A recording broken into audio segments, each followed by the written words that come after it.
Salam əziz həmkarlar. Canlılarda baş verən mövsüm dəyişkənlikləri fotoperiodizm. Kəskin mövsüm dəyişikliyi zamanı canlıların davranışlarında, fizioloji proseslərində müəyyən dəyişikliklər müşahidə olunur. Yəni, temperatur və günün uzanlığı artdıqca canlılarda fizioloji proseslər sürətlənir, temperatur azaldıqca bu fizioloji proseslər zəifləyir. Deməli, temperaturun miqdarı artdıqca canlıların fizioloji prosesləri sürətlənəcək, temperaturun miqdarı azaldıqca fizioloji proseslər zəifləyəcək. Ümumilikcə 4 fəslimiz var. Yaz, yay, payız, qış. Ümumilikcə 4 fəslimiz var. Yaz, yay, payız, qış. Və hər bir fəsildə canlılarda müxtəlif hadisələr baş verir. Məsələn, birinci yaz fəsli. Yaz fəslində bitkilərin yarpaq və çiçəyi açır, bitkilərdə şirə hərəkatı başlayır, bəzi bitkilər fındıqdır, qızıl ağacdır, söyüddür, bunlar yarpaqlamamış çiçək açırlar, köçəri quşlar gəlir, həşəratlar görünür, quşlar yuva qurmağa başlayır. Yay artıq isti fəsil olduğu üçün bitkilərdə böyümə prosesi zəifləyir, quşlarda bala vermə dayanır. Yayın ikinci yarısında meyvə və toxumlarda ehtiyat qida maddələri toplanır. Payızda meyvələr yetişir, xəzan baş verir, cücülərin sayı azalır, qış tumurcuqları yaranır, meyvə və toxumlar yetişir, köçəri quşlar uçub gedir. Qışda artıq soyuq olduğu üçün əksər canlılarda maddələr mübadiləsi zəifləyir, çünki temperatur azalır. Qışa sükunət halı başlayır, fizioloji sakitlik yaranır. Bitkilərdə qışa hazırlıq və qışlama. Bitkilərdə qışa hazırlıq suyun miqdarını azaldır, şəkərin miqdarını çoxaldır. Bu, bitkilərin donmasının qarşısını alır. Maddələr mübadiləsi aşağı düşür. Maddələr mübadiləsi aşağı düşdükdə bitkilərdə toplanmış yağlardan və karbohidratlardan istifadə edir. Ehtiyat qida maddələri birillik bitkilərdə, meyvə və toxumlarda, çoxillik ot bitkilərində, kökümsovda, gövdə yumrusu və soğanaqlarda toplanır. Bu səbəbdən birillik ot bitkiləri toxum, ikillik ot bitkiləri birinci il meyvə köklər, çoxillik ot, kol və ağaclar isə demək olar ki, özünə məxsus vegetativ və generativ orqanlarda qışlayır. Soyuqqanlı heyvanlarda qışa hazırlıq, əsasən burada soyuqqanlı heyvanlarda hüceyrələrdə gliserin qatılığı artır və onlar donmur. Yəni, gliserinin qatılığı artdıqca onların donmasının qarşısını alır. Suda quruda yaşayanlar, sürünənlər, soyuqqanlı olduqları üçün fəaliyyətini dayandırır və qışı anabiyoz. Anabiyoz nə deməkdir? Həyatın geriyə dönə biləcəyi vəziyyət. Yəni, qışı anabiyoz vəziyyətdə keçirirlər. İsti qanlı heyvanlarda qışa hazırlıq.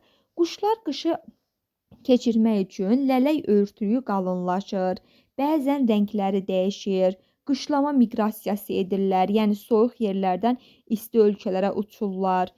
Məməllərdə qışa hazırlıq zamanı tük örtüyü qalınlaşır. Bəzi məməllər, yadınızda saxlayırsınız, bəzi məməllər, porsuq və yarasa. Baxın, ayıdır, porsuqdur, yarasadır. Bir qismdə gəmiricilər. Bunlar qış yuxusuna gedir. Deməli, ayılar, porsuqlar, yarasalar, bir qism gəmiricilər qış yuxusuna gedir. Yuxuda olduqda bunların maddələr mübadiləsi zəifləyir. Suya olan tələbatını piy toxumasının parçalanması nəticəsində ayrılan su ödəyir. Yəni, 1 qram piy parçalandıqda 1,1 qram su alınır. Aktiv həyat tərzi keçirilən məməllərin bir qismi də miqrasiya edirlər. Yəni, soyuq yerlərdən isti yerlərə gedirlər. Və 1 qram piy parçalandıqda 1,1 qram su alınır. 38,9 kilojoulda enerji ayrılır. Fotoperiodizm. Fotoperiodizm nədir? Canlı orqanizmlərdə mövsüm dəyişkənliyi zamanı temperaturda dəyişir. Həmin temperatur dəyişən zaman günün uzunluğu da dəyişir. Fotoperiodizm orqanizmdə günün uzunluğuna qarşı olan reaksiyası fotoperiodizm adlanır. Ümumilikdə bitkilər yaz və yay günlərində çiçəkləyir.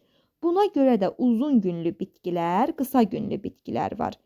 Payızda çiçəkləyən bitkilər qısa günlü bitkilərdir. Qısa günlü bitkilər baxın payız gülü, zəfəran, soğan gülü. Deməli payız gülüdür, zəfərandır, soğan gülüdür. Bunlar qısa günlü bitkilərdir.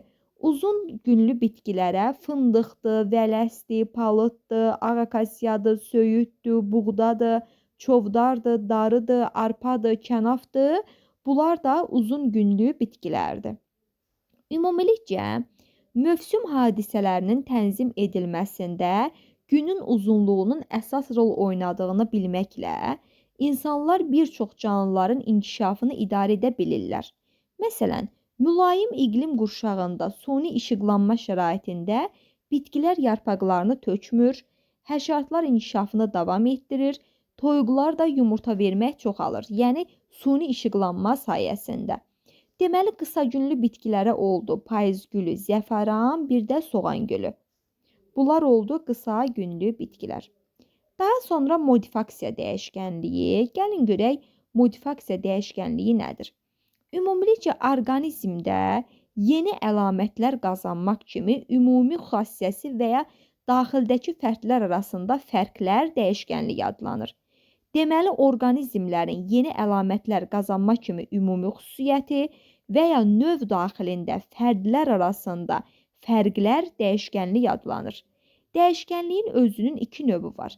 Qeyri-irsi dəyişkənlik, modifikasiya, bir də irsi dəyişkənlik. Qeyri-irsi dəyişkənlik nədir? Əsasən qeyri-irsi dəyişkənlik, modifikasiya dəyişkənliyi burada xarici əlamətlərlə üzə çıxan dəyişkənlikdir. Yəni, bunun fenotipində baş verən dəyişkənlikdir.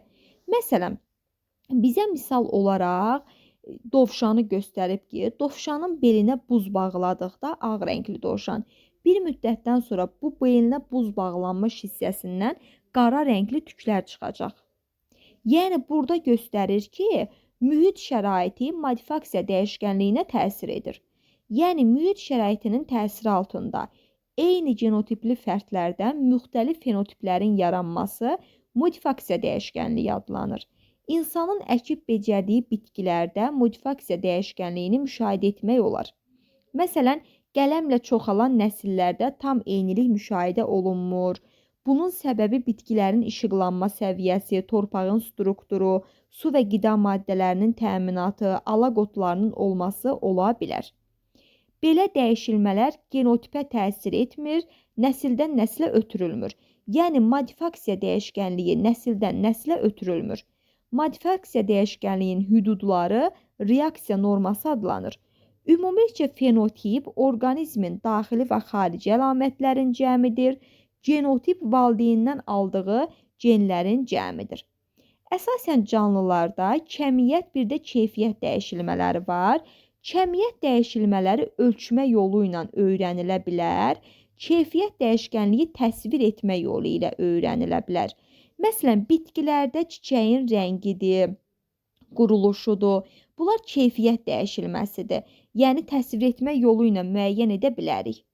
Baxın, qara malda südün miqdarı yemin miqdarından asılı olaraq çox dəyişir. Südün yağlılığını, yemin miqdarını artırmaqla çoxaltmaq olmur. Yağıllıq yemin tərkibini dəyişməklə artırmaq mümkündür. Müşahidələr göstərir ki, heyvanın rəngini nə qidanın miqdarı, nə də müxtəlifliyi dəyişə bilməz. Ancaq dovşanı bildik ki, belinə buz bağladıqda ağ tük əvəzinə qara tük çıxır. Beləliklə, qara malda südün miqdarı geniş reaksiya normasına, rəng isə dar reaksiya normasına malikdir. Yəni, südün miqdarını dəyişə bilirik, rəng isə dar reaksiya normasına malikdir. Rəng, məsələn, dovşanın bir hissəsinə buz bağladıqda qara rəngli tüklər çıxdı. Yəni, ümumi hamısını dəyişə bilmirik. Amma südün miqdarını, məsələn, yemləməklə, yaxşı qidalandırmaqla südün miqdarını dəyişə bilərik. Südün miqdarı geniş reaksiya norması, rəng isə dar reaksiya norması adlanır. Modifikasiya dəyişkənliyin norması daxilində əlamətlərin dəyişkənliyi variasiya sırasını əmələ gətirir. Variasiya sırasındakı hər bir rəqəm variant adlanır. Ümumilikcə, variasiya sırasını hesablayıb orta ölçülərin daha tez-tez sıranın əvvəlində, sonunda olanlara isə daha tez rast gəlinir. Bu nə deməkdir? Baxın, hər variantın sayını hesablayıb görərik ki, orta ölçülərə daha tez-tez, sıranın əvvəlində və sonunda olanlara isə daha rast gəlinir. İndi bizdə variasiya sırasının genişliyi verilib, yəni ümumilikcə variasiya sırasının genişliyi genotipdən asılıdır. Baxın, bizə variasiya sırası verib. Dedik ki, variasiya sırasının genişliyi nədən asılıdır? Genotipdən asılıdır. Baxın, sizə şəkildə verib. Biz əvvəlcə bilməliyik ki, variasiya əlamətinin orta ədədini müəyyən etmək üçün bəzi düsturlar var. M bərabərdir cəm işarəsi V vurulsun P bölünsün N. M burada orta qiymət, P variantın rast gəlmə tezliyi, V variant, Y cəm işarəsi, N variantların ümumi miqdarı. Və şəkildə bizə birinci sırada ölçüləri verib, yəni qənədlərinin santimetrini. İkinci sırada rast gəlmə tezliyini verib. Bunu necə hesablayırıq? Məsələn, birinci sıraya baxırıq 3, 3, daha sonra 7, 4, 15, 4. Birincidə yazırıq 3 vurulsun 3, üstə gələk 7 vurulsun 4, üstə gələk 15 vurulsun 5, üstə gələk 25 vurulsun 6, 23 vurulsun 7, 13 vurulsun 8, üstə gələk 9 vurulsun 9, 5 vurulsun 10. Bu ölçülərin yazdıq. Bu oldu sürət. Məxrəcdə də bu verilmiş rəqəmləri toplayırıq. 3, üstə gələk 7, üstə gələk 15, üstə gələk 25, üstə gələk 23, 13, 9, 5. Və bu sırayla biz orta rəqəmi tapmış oluruq. Deməli, necə hesabladıq? Bir daha deyim. Ümumilikcə sizə bu tip şəkil verib məsələni həll edin desə, siz ölçülərlə rast gəlmə tezliyini biri-birinə vurub sürətdə yazırsınız. Yenə yazıram. Məsələn, birincidə 3, 3. Yazırsınız ki, 3 vurulsun 3. Üstə gələk, sonra gəlir 7 vurulsun 4. Daha sonra üstə gələk 15 vurulsun 5. Üstə gələk 25 vurulsun 6, ta ki üstə gələk 5 vurulsun 10-a qədər gəlirsiniz sona qədər. Məxrəcdə də rast gəlmə tezliyi verilmiş rəqəmləri toplayırsınız.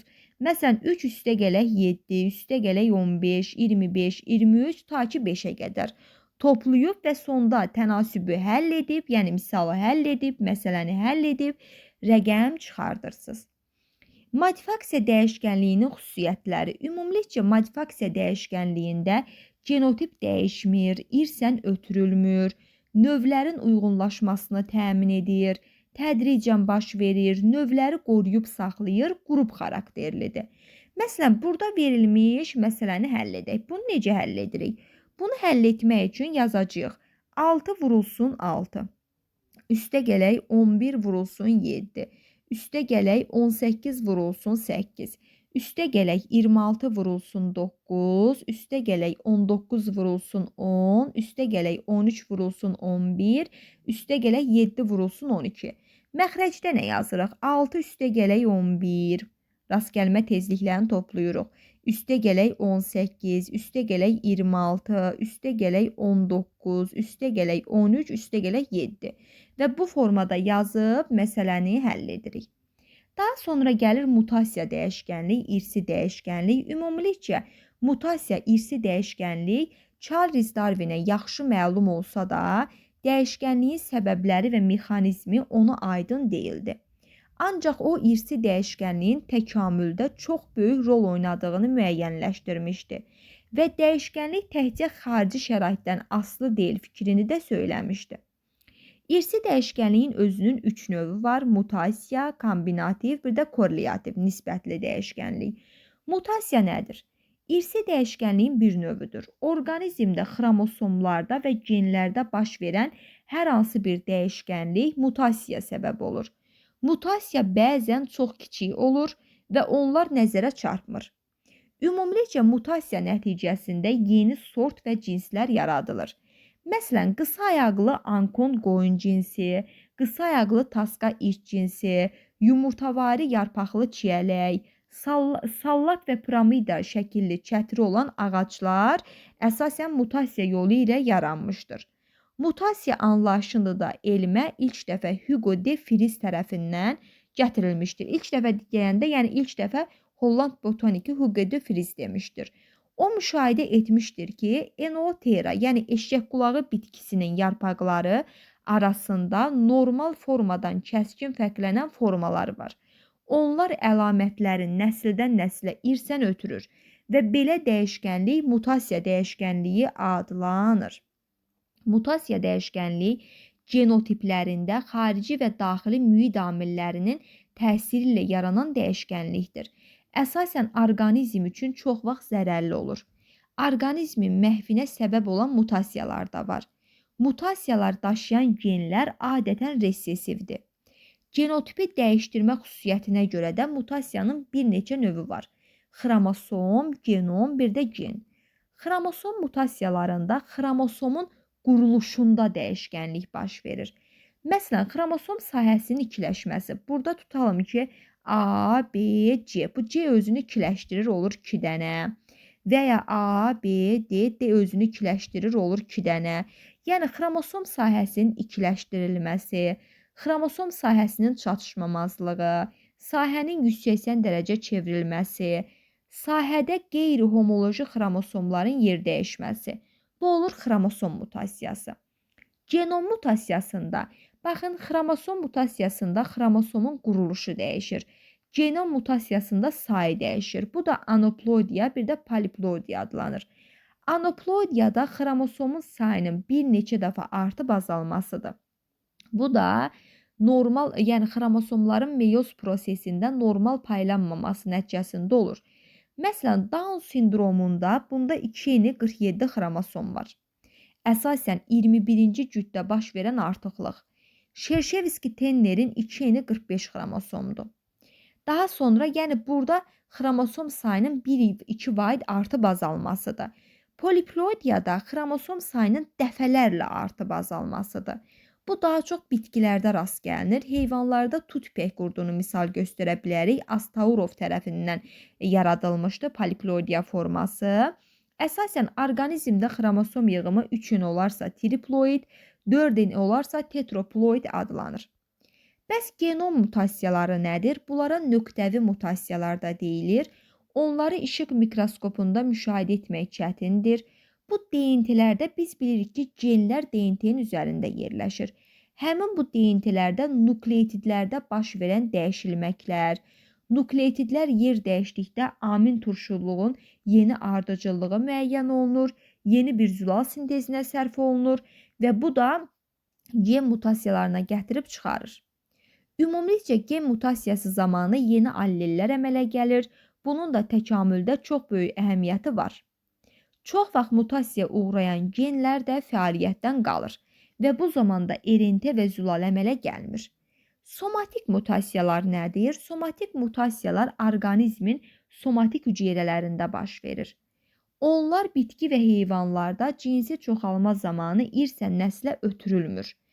Ancaq vegetativ yollarla bitki çoxaldılarsa, bu mutasiyanı nəslə ötürə bilər. Əsasən, müasir dövrdə mutasiya tezliyini artıran yeni mutasiyalar yaradan metodlar var. Bu rentgen şüalarıdır, iyonlaşdırıcı şüalardır, temperatur dəyişilmələri, qaz rejimi, rutubətin dəyişməsi mutasiyaları artırır. Hazırda rentgen şüaların təsiri ilə 150 dəfə mutasiyaları artırmaq mümkündür.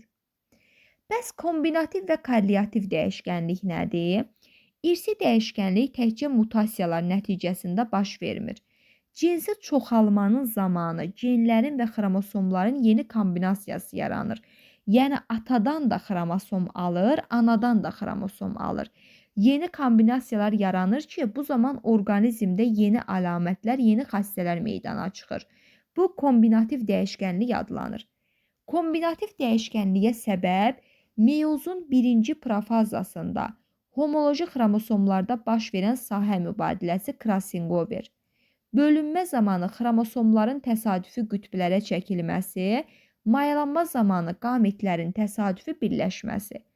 Kombinativ dəyişkənlik zamanı çoxlu sayda fenotip və genotip yaranır. Dərsimiz bu qədər. Ümumilikcə bir də burada, məsələn, Charles Darwin tükləri seyrək olan itlərdə dişlərin zəif inkişaf etdiyini, ayaqlarında lələk olan göyərçinin barmaqlar arasında üzmə pərdəsi olduğunu müəyyən etmişdir. Yəni o bunun səbəbini izah edə bilməmişdir. Hazırda müəyyən edilmişdir ki, bir gen bir neçə əlamətə təsir etməsi ilə əlaqədardır. Yəni bir gen dəyişdikdə bir neçə əlamət dəyişirsə, bu korrelativ və ya nisbətli dəyişkənlik adlanır.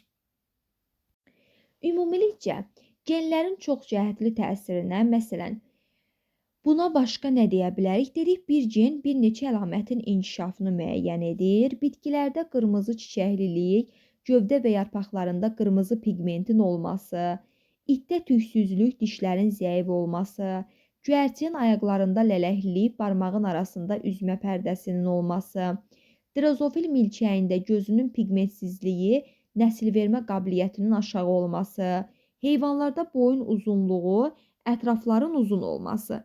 Bunlar aiddir pleiotropiya və ya buna bizdə, yəni bir gen bir neçə əlamətə təsir edir. Bu genlərin çoxcəhətli təsiridir. Bir gen dəyişəndə bir neçə əlamət dəyişir. Bu da korrelativ və nisbətli dəyişkənlik adlanır. Dərsimiz oldu həmkarlar, bu qədər.